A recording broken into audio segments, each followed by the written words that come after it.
네, 제천 단양 시구민 여러분 안녕하십니까. 오늘 또 정현철 후보님의 핵심 공약에 대해서 이제 알아보는 시간을 갖도록 하겠습니다. 이제 핵심 공약하면 이제 제천은 지금 뭐 동명초등학교 자리를 이제 그 시청으로 이제 옮기는 공약하고, 단양 어제 그 국민회관에서 이제 있었던 그 내용 중에 단양은 이제 카지노, 단양이 라스베가스를 만든다. 네. 그 공약하면서 간단하게 스피드 그 공약 인터뷰가 있겠습니다. 후보님 안녕하세요. 네. 안녕하십니까. 제천 부분부터 한번 말씀해 주십시오. 제천시청을 동명초등학교 자리로 이전시킨다는 공약입니다. 예. 현재 그 제천은 굉장히 경제적으로 침체되어 있고 인구도 근 30년 동안 지속적으로 감소하는 상황입니다. 이러한 상황을 타개하자면 일단 제천의 핵심축이 되는 제천역으로부터 의림지에 이르는 이 구간을 키워가야 됩니다. 이 구간을 집중 육성해야 되는데 그 집중 육성하는 데 있어서 아주 선도적인 역할을 해야 하는 것이 바로 제천시청입니다. 근데 현재 제천시청이 이 축으로부터 멀리 떨어져 있습니다. 일단은 제천시청 자체를 이 축 속에 갖다 놓음으로써 시청을 찾는 시민들에게 편리성을 주고, 그 다음에 시청 직원들 역시 가까운 곳에서 도보로 출퇴근을 함으로써 교통 혼잡도 피할 수 있고, 그리고 그 제천시청을 통해서 주변 상권이 살아날 수 있는, 소위 말해서 제천 경제 활성화에 기여할 수 있는 이러한 방안입니다. 그래서 제천시청의 동명초등학교 자리로 이전은 제천시의 경제 활력을 불어넣는 것은 물론이고, 제천 시민들에게 시청을 찾아가는 편리성을 확보해주는 아주 여러 가지 좋은 효과가 있는 그런 일이 이전 효과는 이제 말씀하셨고, 그리고 그 남아있는 건물은 어떻게? 남아있는 건물에 대해서는 지금 뭐 바이오 기업이나 연구소나 뭐 이런 쪽을 유치할 수도 있고요. 또 이제 좀 길게 본다면 저희가 생각하는 것 중에 하나, 그 현재 각 도별로 그 낙후 지역에 대한 그 도청 이전 문제가 문제가 제기가 되고 있습니다. 단양 쪽 그 모 인사가 충북의 도청을 단양으로 가져야 된다는 논란이 있었는데, 만약에 이제 그 남은 부지를 활용한다는 측면에서는 뭐 그러한 부분도 검토할 수 있고요.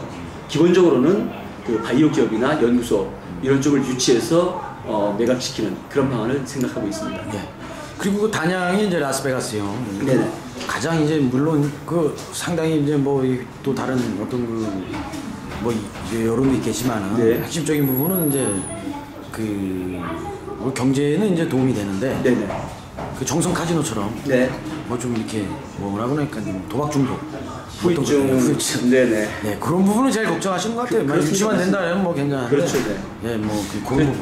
네, 그 부분에 대해서 좀 참고 사항으로 제가 드릴 말씀이 있습니다. 금년 그 2월 28일자 미국 월스트리트 저널지에 의하면 그 일본의 중의원 의원, 소위 말해서 우리의 국회의원이죠.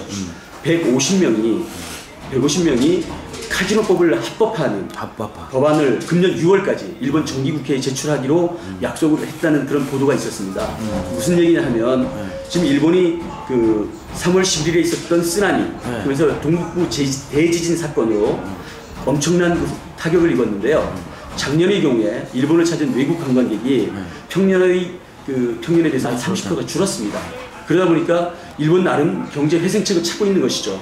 근데 이제 롤모델이 된 것이 뭐냐? 싱가포르가 2010년도에 바로 카지노를 합법화시켰습니다. 그래서 마리나 베이 샌즈, 그 다음에 월드 리조트 센토사라는 두 개의 그 카지노 회사를 운영을 했는데 2011년 작년에 연간 수입을 61억 달러를 올렸습니다. 이것은 미국 라스베가스의 카지노가 39개인데 거기서 올린 60억 달러보다도 더 많은 수익을 올린 것이죠. 이러고 보니까 일본에서는 이것은 그 미래 산업 중에서 그 경영 수익이 좋은, 소위 말해서 종합 관광 산업이 되겠다 라는 점에 착안을 해서 일본 중의원들이 그렇게 나선 겁니다. 우리도 단양 같은 경우는 명승지를 가지고 있습니다.